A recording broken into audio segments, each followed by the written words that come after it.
Hey, Jim, we're just waiting for Dana and Tyler. Good morning, everybody. Good morning. Good morning.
All right. Good morning, everyone. Hope you had a great long weekend. I know, Jim, you were busy.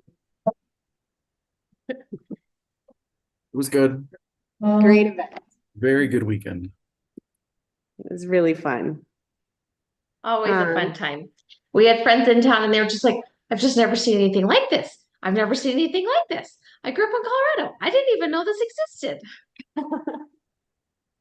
Awesome. Well, Tyler let me know he's on ambulance duty this morning, so he's not able to join us since we did shift it to a Tuesday rather than Monday. So we'll proceed without him if you guys are okay with that.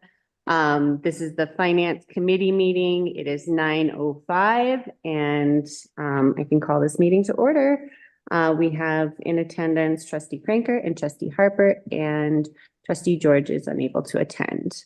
So we'll start with the sales tax that was published in your packet. Any questions or comments, concerns on that one? Okay, great. And that will go in our Board of Trustee packet as well. Then I do want to walk you all through the finances for the 2023 there, the preliminary finance or the preliminary like actuals for 2023. And the format is something that we're still working on getting it to talk to ClearGov a lot better so that we can, it'll look a lot more like our budget rather than this random finance report with all of these numbers. Because it does take a little bit to kind of translate that to our current budget. So I hope to do that for you right now is to translate that to our budget. So I'm going to share my screen here. Oh, there's our, oops. Okay. There's a little lag there, but we'll get there. All right, so why it's preliminary is because this is our end of the year actuals, and without them being fully audited yet, we just want to put that disclaimer out there that this is preliminary. So these are our balance sheets, the first sheet of each of these pages, and that can also include our like capital assets as well in there for each one of these funds, but basically it gives you a good idea of our ending fund balance in each of these. But that's not definite. So as you can see right here, yeah, oh, you can see my, okay, cool. You can see my cursor. Yeah. So our ending fund balances in each of these categories here. Preliminary though. So we're still, these aren't as accurate as they should be, when we get audited. So, then we'll go to the second page, and this is just for the general fund. One thing here, we have the committed to future capital down here, so that 50 grand. And then our liabilities don't really get recorded in our budget, so I'm kind of skip over that one. Because we are still pending. All right, so now we get into our GL codes. And I'm going to pull up my notes here. Hopefully this doesn't mess up my screen sharing. But so general sales tax collection was 495,585 over budget. You can see here the town county shared expense. We received 133,000. This is over what we had budgeted for, and that was because we funded the sheriff's position that didn't come through, as well as we had a refund from previous years because of the planning director. So we're always kind of a couple years behind. So we received refunds for those. The motor vehicle registration in our revenue was $17,000 over budget. And this was an anomalous year that had been backed up for several years of payments. So we won't expect this in the next couple of years. It will be a lot lower, but we did receive that. Professional and occupational licenses. So these are our, we include our business licenses here as well as our vacation rentals. That was 10,000 under what we had budgeted for. And we're still looking into that. There were some coding issues where some of the revenue had been coded in other places. So staff and I actually now have bi-weekly meetings with Melina and Anna and myself to really get a handle on our GL codes and make sure that we're coding to the correct place. One of the really cool things is our ski lift tickets. So this also includes our rental too, and we want to break this out in the future. But so this is our ski rental as well as our lift tickets, and that's $31,000 over what we had budgeted for.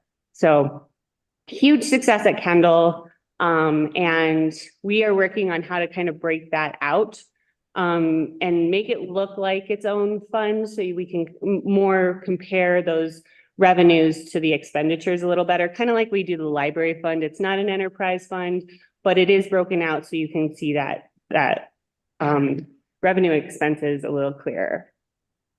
And when you say rentals, Gloria, you're talking about equipment rental, or it also seemed like rental of the building was also up? Yeah, so Yeah. this is just for the lift tickets. That's the equipment rental. But yes, Yeah. the rental of the building also up, and that was due to, you know, it being pretty fully booked last year. Yeah. Despite not having a Kendall deck, and we applied discounts for that as well. So just the demand was there. Yeah, it kind of points out the success that we've had over at Kendall last year. Any questions on the revenue side, or do you want me to walk through these a little bit more? I think you answered the questions that I had as I was going through it. So I'll have a couple questions later. Well, let me ask a question now. It relates to an enterprise fund, but and we can pin it for later as well. But what was interesting to me is it looked like building permit revenue was kind of on track, but water and sewer tap fees were down. And so I was curious if Bevan or John have thoughts on that. We're seeing a lot of infill development at this point. And so we did anticipate, you know, to have those more water tap fees based off the year before. And we didn't have that this year because a lot of the development that was happening was infill. Gotcha. Great. Thanks for that. That's helpful. High level. Sure. All right, then we'll move into our expenses. Making sure that you guys can follow along. Okay, so our first expense that we had, oh, no, we're too far. Let's go one more this way. Ah. Oh, goodness. Sorry, there's a little bit of a lag, so when I press a button, it doesn't always work. Okay, let's try That's that. okay. Is there any way you could zoom in one Yeah. level? Yes, I want to get us to the right page. Okay. That's great. Thank you. Okay, I think it stopped moving, but maybe not yet. Oh, there we go. How does that work? That's great. Thank you. And if you prefer to have a whole page, fine if you go one level out, but Okay, I don't know how Jim is viewing it as well. there we go. All Great. right. And so let me pull up my notes again. All right, so the community contributions, that's in the town board line item there. We were $7,500 over budget. And one of those was approved and the other one was miscoded from partnering. So as you can see in partnering, we did spend a little bit more as well, but not an egregious amount and how it was coded. So we'll go down to, that's good there. Let me go to this one. It's not going to the next page, no? It's thinking.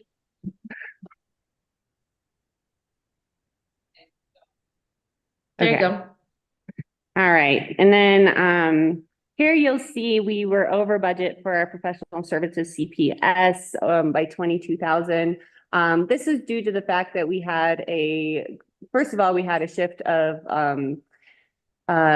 employees in our town clerks, so we had to rely a little bit heavier on our accountant, and then we actually saw our budget overages and decided to switch accountants because we now have an accountant that's probably about half as expensive as our last accountant. So we expect this number to go down in the future. And then that new accountant had to learn our processes and help kind of clean up some of our accounts as well with some issues that we had with our previous accountant. So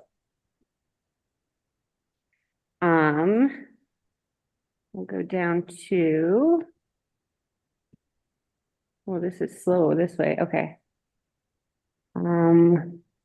Let's see, no big changes here. I didn't have noted. Yeah, community development professional services.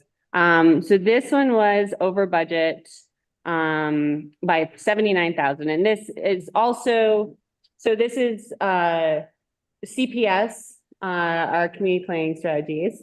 And some of this will be going back to being reimbursed for our code rewrite because they helped us a lot with our code rewrite. So we'll be asking for reimbursement there. But also we had the Shrine Hill development constraints analysis. We had the development readiness assessment, as well as other special projects. This is a really big learning curve for us to be able to manage this contracted planner better in the future. So we've actually had multiple meetings about this already on how to kind of tighten up how they're reporting, first of all, so we have a clear grasp of how much they're charging us. And as you can see in the memo, there's a memo right after these preliminary actuals that kind of help break down their cost overages and how the money was spent in the community development department. I'm actually kind of okay with this. It aligns with our priorities of trying to get clear processes and working through our codes. So it is something that's a huge overage, but I think was necessary last year to continue forward on a lot of these projects. But this year, I'm watching it like a hawk. So if we are over at all, for for any kind of projects that the board might want to prioritize, I am asking for cost estimates from CPS so that I can present that to the board and say, okay, that is how much we estimate it's going to cost to do this above of what we've already budgeted. So. Yeah, that makes sense. I mean, there's like trade-offs, right? I agree with you, Gloria, that based on the memo and based on the overages, they're all things that we probably would have said, yes, we want to do that. That's in line with the master plan. That's how we move all of these things forward. Nothing feels super out of line. But we didn't really explicitly have that conversation ahead of time or moment by moment to say, okay, like the build out analysis is going to cost X and this project is going to cost Y. So I think it's helpful to see that here and to know moving forward kind of how we want to prioritize different things because we can do anything, we just can't do everything. Yeah, we can do everything, but we just can't afford it all. So Yeah. So we're being a little choosy in our future projects. And then we're also working on that pass-through policy a little bit more. It's something we had passed last year as far as the costs go per project. And we're kind of thinking of different ways to present that. Either we have a set amount of hours that they work, and then if they have to work over those hours, then that goes back to the applicant, really encouraging the applicant to be thorough in their review. But this is still that transition time where we don't have the clear codes so that we can't really ask the applicant to be as diligent when we come back to them and say, actually, our codes are, a little confusing right now. So well, and again, finding ways in the future of like, it's striking that balance around what you make the applicant pay because it's an actual cost to develop the property, and also what ways can the town incentivize certain types of development in ways that keeps the costs affordable for the applicant, right? There's kind of that dual piece of making sure that the costs get paid for, but also finding ways where if there's kind of carrots that we can offer to build certain things, some of those costs are covered by the town or paid for differently. I also noticed the engineering was a little bit over and legal was under. And so is that just kind of what you'd expect? I was very surprised that legal was under. We did utilize Clayton quite a bit last year, but he is very affordable. So that was under, I think, let's see, what was it? 13,000. It's not on the screen. And then engineering was over mostly because we have that big project at the beginning of town, and we were trying to assess what we need out of that. So we like as far as overseeing that project. So we actually had an engineer on site several times overseeing that project, and that's why that was over in that area. Yeah. That makes sense. I was just trying to think about how all these things relate to each other. Yeah. So, okay, here you'll see, no, this isn't legal still. Can I ask a quick question about the professional services for planning? If I remember correctly, which I'm probably not from our budgeting process, what did we budget for this year? Was it more in line with what the actuals were for 2023, or did we kind of go somewhere in the middle? And then we also like changed Lucy's role. So I'm trying to kind of remember where we went for next year for the professional services with CPS. But again, if you don't have it off the top of your head, we actually reduced that number this year. Okay, that's what I thought. Yeah, so we reduced that in anticipation of not having them do big special projects and be able to present that to the board as those come up. And to kind of tighten it up a little bit. So, and Lucy's taking on more roles in that area as well. One thing that we are doing right now is talking about doing at the pre-application meeting, giving them a checklist of things that need, instead of just like, hey, I want to pitch this idea to you guys and see where it lands, having them be a little bit more organized, only having them on certain days of the week, because right now it's like, we kind of drop everything to do those. Yeah. Work Yeah. together and it's great, but I think more structure on our end will really help the process be clearer.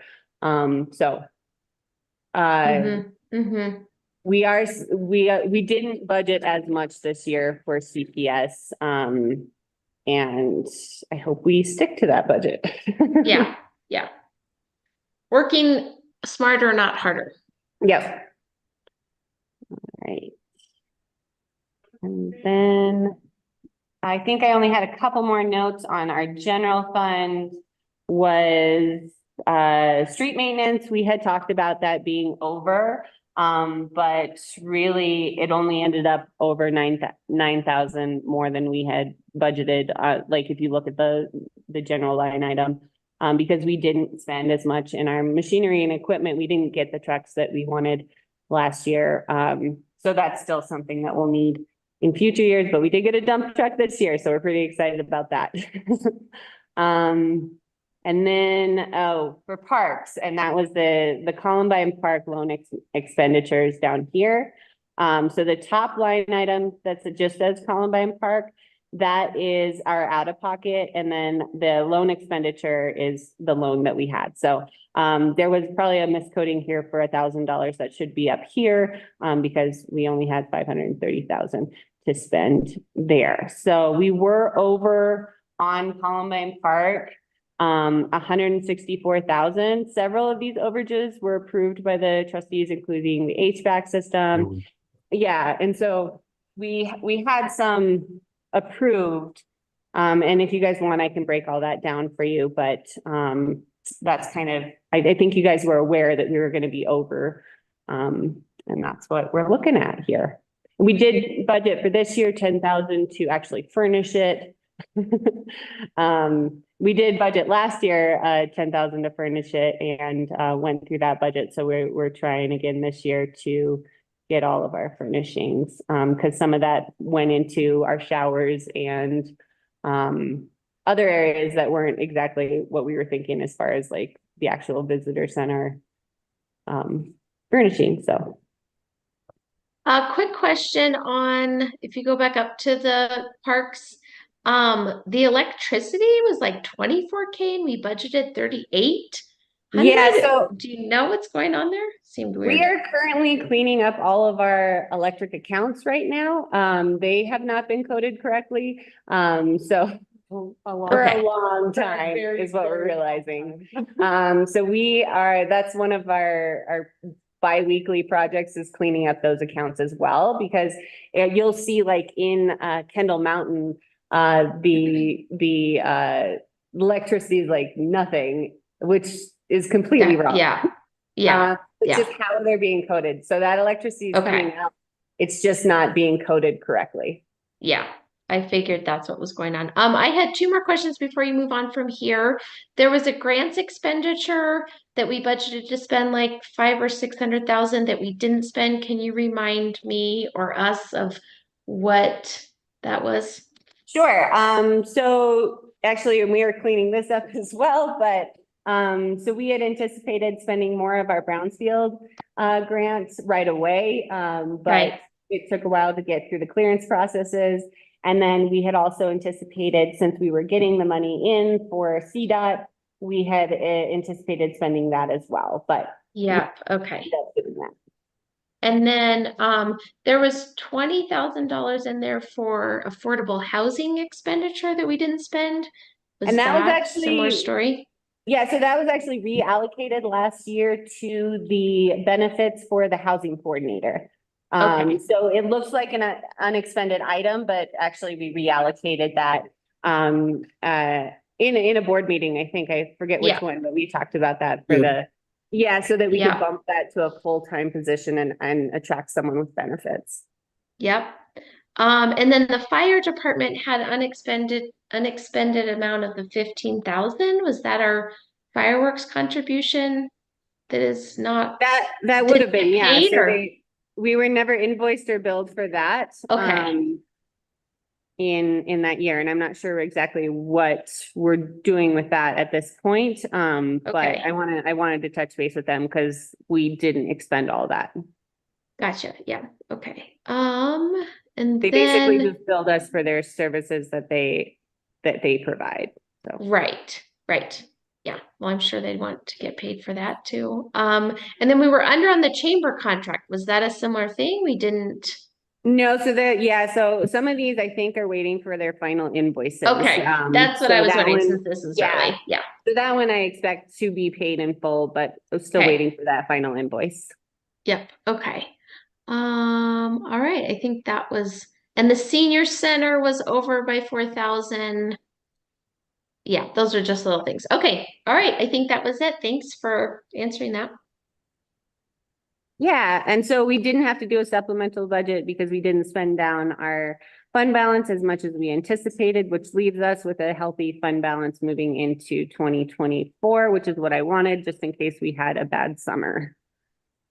Okay, library fund, I've already talked about because we did have to do a supplemental budget for the repairs and maintenance here. And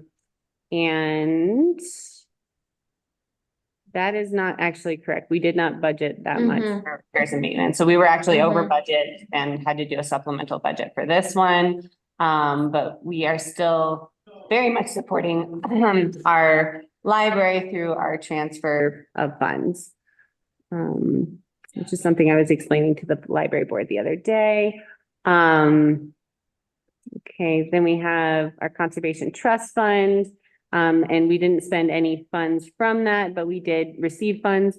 So we still have that outstanding. I think we've got about 69,000 in that fund. No, 63,000 in that fund.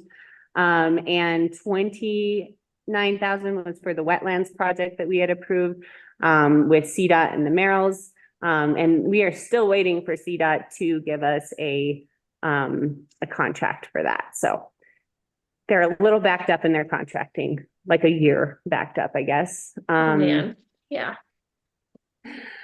And then going down to Mullis, so Mullis brought in, so we still have a healthy fund balance, ending fund balance at Mullis of 314, or no, $284,000. Last year we brought in 187, so we were really close to that 200,000, which would have given our contractors that extra bump, but they didn't get that last year. Totally understandable. But really want to commend them for the work they're doing up there. Jennifer's doing a great job, and we will miss Brian dearly. So some of the maintenance that we had anticipated spending last year did not happen. And so we'll be deferring that to this year, and that's reflected in the 2024 budget. Cemetery site fees. I was actually surprised we were pretty on budget for the cemetery site fees. As you can see in our fee schedule that we're proposing in here as well, we do want to increase those fees for outside residents mostly, while keeping our veterans discount as well. So our actual ending fund balance, we've got about 54,000 in the cemetery fund. And we had budgeted potentially 20,000, but we didn't do anything yet last year with the cemetery. Water fund. This is where we get a little bit more complicated. So in these enterprise funds, they also account for our assets. So it's really hard to find the ending fund balance basically here on this sheet. And I would actually refer you to our ClearGov for that ending fund balance so that it's at the actual money that we have and not including our assets. We did budget for a $200,000 grant to recoat the water tanks. We didn't get that, but we were hopeful for this year. But again, the tap fees being really down, we were better than we thought we were going to be with the water fees, but still not sustainable. So hopefully with the increase that we did this year, it will help balance that out. There we go. That's yeah. No like egregious overages in the water fund. we were actually under what we said we would budget here. But we are still, $130,000 over our expense, over our revenues and expenses. And same with the sewer fund. I would refer to ClearGov for the actual, fund balance because that includes all our assets. We did budget for a $2 million grant, which we got this year, for our sewer fund. So that's exciting. But as you can see, yeah, taps down again and, no giant spending here. Electricity again, I think this is an issue, especially as we look at our enterprise funds and try and account for exactly what was spent in the enterprise funds. I think what was happening previous to us looking at this is that all of the electricity was just kind of being divvied out in a certain way, but we can't seem to figure out the formula that was used before, but it's not by the actual account. So that's what we're working on right now with SMPA is to make sure that it's the actual account. And it's very important for these enterprise funds for that to be correct. Again, spending down our fund balance. So still have those, expenditures over our revenue. And then the refuse fund is in here as well. And that's something we're still, it says we're 32,000, basically under what we had budgeted for to have a fund balance. We don't have a fund balance in this one. We are negative fund balance in our refuse fund. We did appropriate funds last year to cover this, to get us back to a balanced look. And we hope that our refuse fund project will help address these deficits as well. Is there like a ticking clock with any sort of legal requirement to have these funds sustainable? Like if we don't fix our refuse fund in X budget cycles. Oh yeah, so the refuse happens? fund is already we can't take out any kind of loan right now because if it has been in the negative for 2 years, it's basically back into our general fund. So while we have it separated out, there's certain privileges we can't exercise with this fund because of Gotcha. And that is why we're really concerned about the water and sewer funds having a deficit because that would inhibit us to be able to do any kind of larger infrastructure projects, including that USDA loan where part of it's a loan, part of it's a grant. So that was kind of the big push of making these funds sustainable. But yeah, we are already in compliance with our refuse fund and have been for about 5 years. Yeah. And just to clarify, when it comes to the enterprise funds, they're able to operate differently under Tabor restrictions because they're enterprise funds. So that's why we need to keep them as enterprise funds. Correct. Yeah. It's always Tabor. And water, sewer, and MULUS are legit enterprise funds at this point. Everything else is just kind of separated out from the general fund. And there's been a lot we've been doing with the refuse fund other than the EQR is making sure that billing is correct for people, the EQR rates, as well as looking at, now I lost my train of thought. What else have we been doing with the refuse fund? Well, I think making sure we're also recouping the costs on site.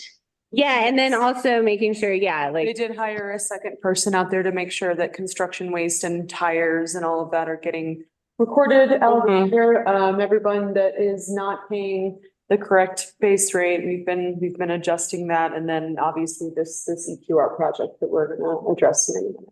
And then we're hoping to separate out our town refuse into our general fund and charge it to the refuse fund, so it's a lot cleaner.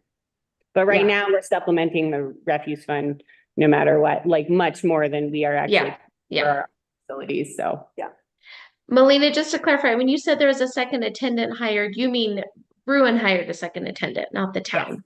Yes, yeah, Yeah. Thanks. But that does help us track Yeah, what is being dumped over there. yeah. I mean, it's a hard job for one person to man all those different areas when people are coming on a busy day. Yeah, so having more staff there is helpful. Yeah. Yeah, so hopefully with that increase in service on their part, kind of justifies the increases that we've seen in our costs from Bruin, so. All right. Any other questions on the preliminary finances?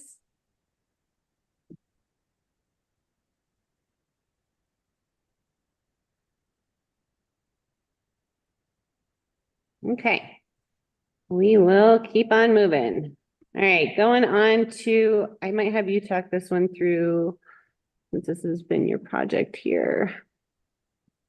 Looking at our fee schedule for 2024, I'll have you talk this through because you've been dealing with the departments on it. Yeah, we don't have a ton of things here for you to look at. This right here is the increase in the lodging fees that you guys discussed in a previous meeting, bumping from $2 to $4, $1 to $3, and $3 to $6 for vacation rentals, campsites, and hotels. Is that right? Is that the right? Yeah, and so I'm sorry, $4 to $6, $1 to $3, and $2 to $4. yeah. And then. And one thing on that, we did receive, one person saying, like, you know, like to implement that right away was a burden on them. So wondering if maybe we want to consider any kind of grace period, you know? Yeah, and when we did propose it, we were gonna give everybody until February 1st. We didn't do it for that first month of the year so that everybody could understand. We did have one person that was a little concerned about it, but everybody else seems to think that it's not a very difficult thing to implement. And then the cigarette sales tax that went up on a state and local level. So we went from, I think we were only charging about $1 to $175. And that's the licensing fee. That's not the tax on the purchase. It's the fee for the retailer. Yeah. Correct. Right. And then the only other thing that I added in here were the proposed increases for the cemetery site fees. Sarah and Jesse Rowe have been working on this, and they've proposed that we raise the local price from $350 to $400, the non-resident price from $600 to $1,000, and then increasing that veteran discount from $50 to $100. And then I know that John has one more thing he would like to add to this, but that'll be proposed from before we actually adopt. Yeah, so it's a new fee, so we'll do that via resolution Yeah, and then we'll have add to it to the do- fee schedule. Yeah, we'll have to do for that one. And we did look at increasing our prices for facilities, and that's something that we kind of want to do after the mostly for Kendall after the deck is After the- completed, because right now it's hard to justify that cost when we're still giving discounts for that. But we are still one of the cheapest venues for weddings that you can find, as well as for cemetery. Like if you look around, and we had them do some research on what other cemetery fees are, and we are still very, very inexpensive. Yeah.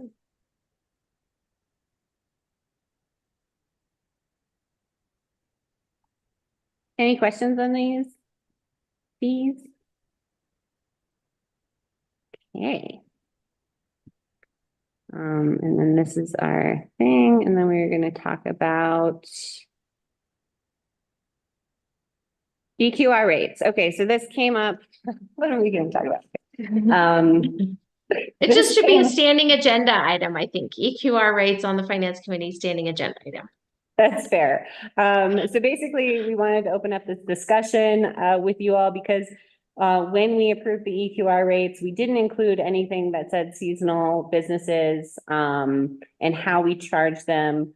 Currently, I did include some of our municipal code language just so we can have an informed discussion, but we couldn't find anything that said that we don't charge our seasonal businesses on top of well, first of all, let's start with the types of seasonal businesses we have. Yeah, So we have restaurants that are seasonal businesses. And then we have, some RV parks that are seasonal businesses, and some of those RV parks were approved because they are in avalanche areas only, and they literally cannot operate during the winter. And then others, like general RV parks, can't really operate during the winter. Infrastructure. Anyways, weather. Yeah. It's just it's not possible for them to be open in the winter. Right, Yeah. so we couldn't find any resolution that said this, because it seems like it's been kind of, well, duh, like, of course they can't operate, so we wouldn't charge them during that time. But since we are implementing these EQR rates, we wanted to be able to charge the base rate, which is most of what we charge our seasonal businesses is the base rate. And then only charge the EQR rates when they're operational when they can be operational from that. May through October. Yeah, and that's defined here. November 1st to May 1st, they can't operate in the avalanche zone. So kind of using that same model for our EQR rate policy, but wanted to open that up for discussion. And then as far as the restaurants goes, that's kind of a whole different beast. So we could start with we could kind of make these resolutions business by business if we wanted to. So, especially for RV parks who can't operate in the winter, just charging that base rate.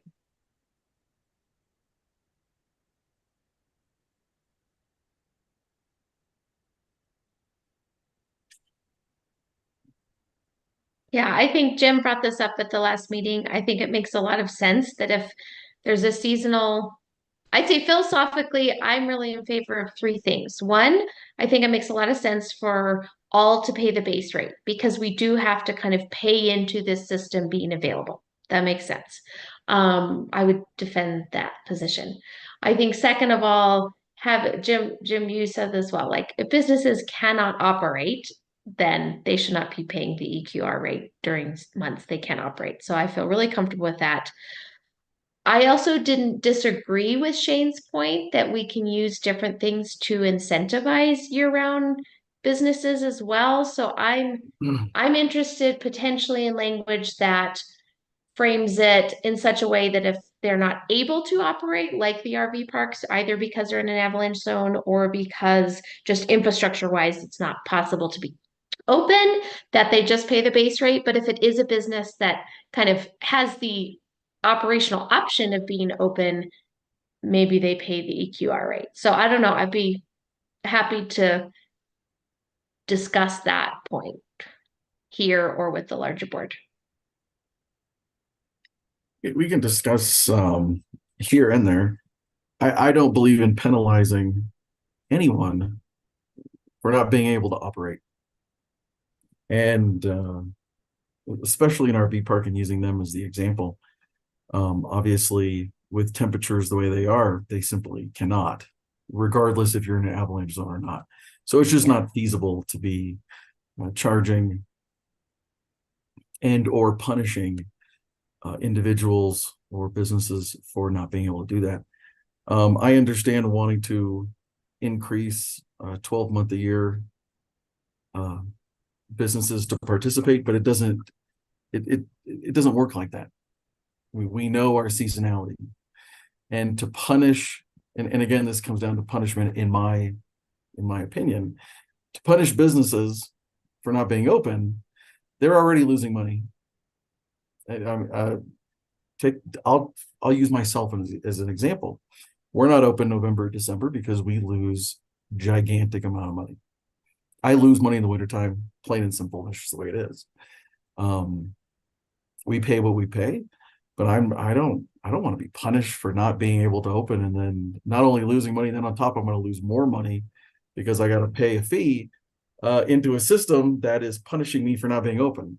I don't think that's right. I don't think that's incentivizing businesses to be smart and to actually have longevity in our community.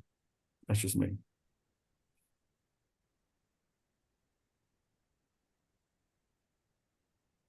All right, I'm done. Do you all be, okay with us drafting an ordinance for RV parks specifically? Or would you like that to include seasonal businesses as well? Because it sounds like we have consensus on RV parks. Yeah, I'd like to see RV parks first, and then we can address or readdress the other. But I do. How do we encourage and incentivize businesses and people coming to town if we're going to sit there and ding them when they're not open during times that they're losing money anyway? I do think that based on the project and based on the math done over the project, I think that a good place to start would be EQR rates only for businesses that are operating, and then only asking for the base rate when they are closed, whether that be RV park or hotel. And then if we need to reassess, you know, in a year, if our refuse fund is still bleeding, then we can revisit that. But I do think that for the time being, I think that a good place to start would be only asking for EQR rate during months of operation. So, you know, May through October. It's good. I'm fine with that. I think That's good. question I have operationally, well, a couple pieces. If our refuse fund continues to be unsustainable, then we'll have to consider rate changes, you know, for whichever users, and we can have that discussion then. I think Jim, you raise a really good point as well. I guess a question administratively for Gloria and Melina is, are we going to be billing EQR rates on an individual basis? Like Jim, to use your example, like your EQR rate would change for November and December if you were closed, or are we using the May through October as like a standard across the board, right? Like, I guess, how does this work in your actual system to operationalize it? Because we start having saying, well, this business is open for, you know, closed for these 6 weeks, and this business is closed, you know, middle of May. Like, how does this work? We'll have to refine that a little bit. And then when we bring it to the whole board, we can answer that. Gotcha. And, Okay. and again, Yeah. just using the hotel as an example. I'm not advocating, I'm just using it as an example. Yeah. We're open half of January, all of February, half of March. I don't mind paying our fair share. I don't. It's the right thing to do. But my only question is the months when businesses, and now I'm just speaking generally, when businesses are closed. Yeah.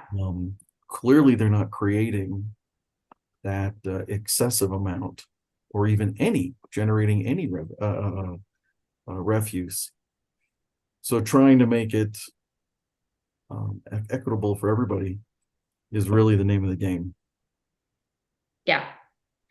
I like that idea, and it seems like we'll just look into staff's feedback on how to operationalize this in the way that makes the most sense. We may not be able to bill businesses at a hyper-specific time frame, or not bill them at a very specific time frame, but instead use some of these general principles. I think that makes sense. So have fun figuring that out.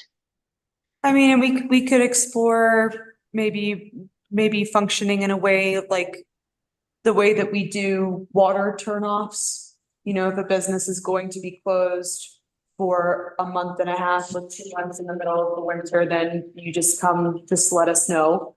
And then we'll know not to apply the EQR rate for that time period. I mean, I think simple is better. I think that we should keep it, you know, but we'll kind of refine that before we bring that to the whole board. Yeah, let's come up with a plan that can be operationalized and not a plan that turns into the mess we've been in with partial implementation of a fee schedule. Right, Yeah. easier, not more complicated. Yes, yeah.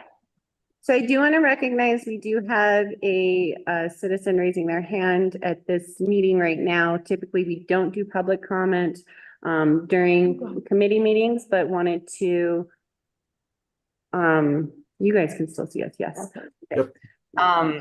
wanted to leave that up to you all if you want to allow that or not. Sure, Fine with me, yeah. sure. We need all the input we can get. All right, Heidi, I'm gonna let you.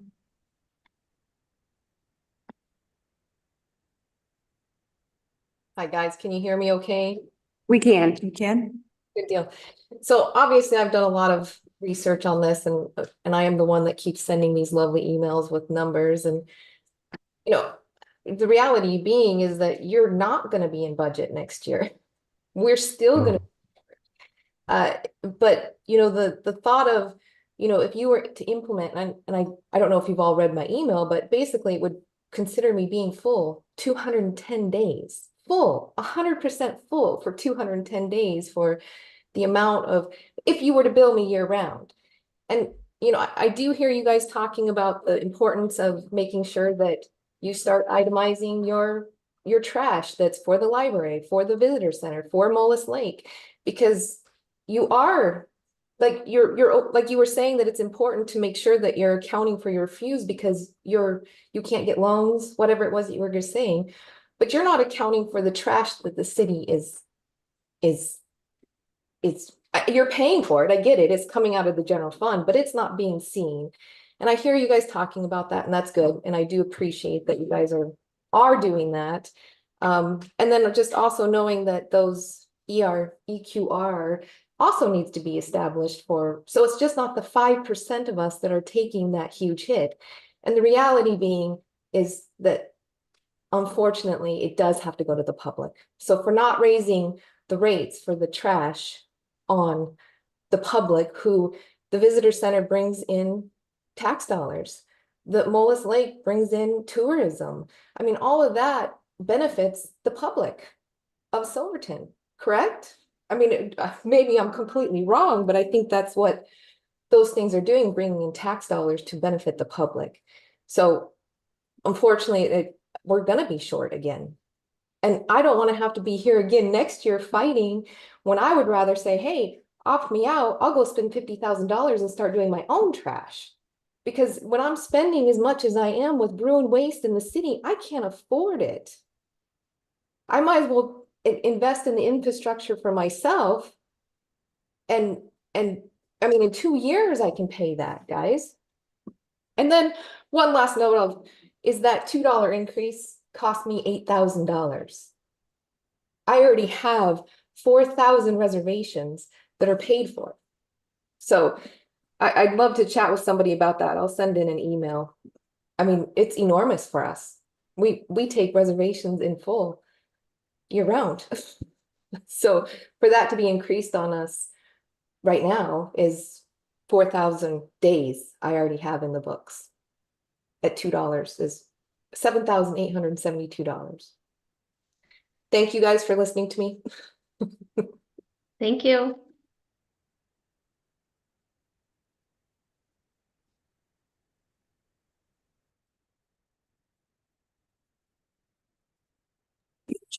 You go. Any follow-up on that? Am I unmuted? Yeah. Yeah, you're good. From the trustees. I think it's great to hear that perspective. And so I really appreciate that being shared. I think we could move forward with where we are with the base rate and then bring it to the larger board with the seasonal businesses. That makes a lot of sense to me. I'm very And like comfortable you with said, that. Gloria, yeah, go ahead, Jim. No, I'm comfortable with that. Absolutely. Okay.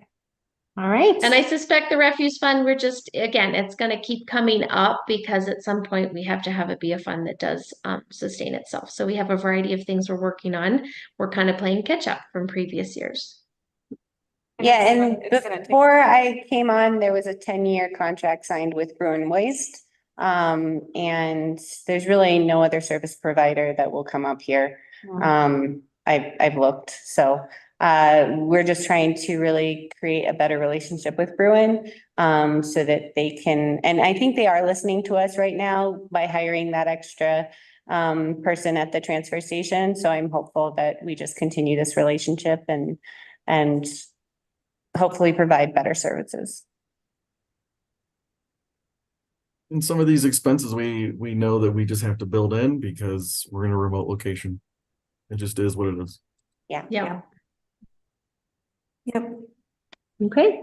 And moving, do you anticipate, Gloria, for next budget cycle, to Heidi's point, moving towards a plan to bill the town generated refuse more accurately? Yeah, we do. That's part of our GL coding that we do every 2 weeks, is trying to really break down what we're spending. I think for, years before when I came on, things had just kind of operated in a certain way that worked, but wasn't very transparent or made make sense, but it worked. So we're just trying to really separate that out. And we have found GL codes for the past for each facility that is a disposal. And we hope to use that in the future. Changing the budget is going to be a little confusing this year because we are changing some of our GL codes, but hopefully for the better and make it more transparent. And when Bruin sends us invoices, they do break down, they send us one invoice for every building, but from what we gather for a long time, that was all just being put under one code for trash, where it needs to be put under Mullis trash and Kendall trash, town hall Trash, yeah. trash, and because they send it to us broken out. Yeah. So with And each so- one of these meetings we're having, we're creating We're- standard operating procedures on how to break things out. So we just finished with the grants, for example. We now have a standard operating procedure for when you receive a grant, where the funds go, if it's state, if it's federal, how to report that. And it's breaking out each one of these line items and creating a standard operating procedure. And that's why it's going so slow. Yeah. But it's methodical. So that we will move forward better in each of these line items.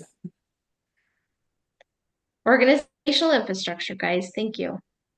I was naive to think maybe I could do this all in 2 years and we'd have all the organizational infrastructure done, but I was hopeful.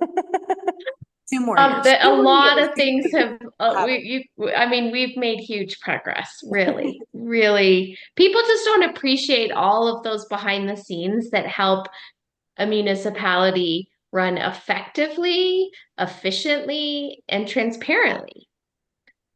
And it's not because of anybody, it's just, no finger pointing. It's just, we're just a small town with limited folks and lots of moving pieces. And so thank you for chipping away at it. We'll continue to do so. All right. Anything else for the good of the committee? I'm good. All right. Well, good. We stuck to an hour this time. So thank you so much. And I will adjourn this meeting, this finance committee meeting at 10 o'clock. Thank you. Have a good day. Thank you. Bye.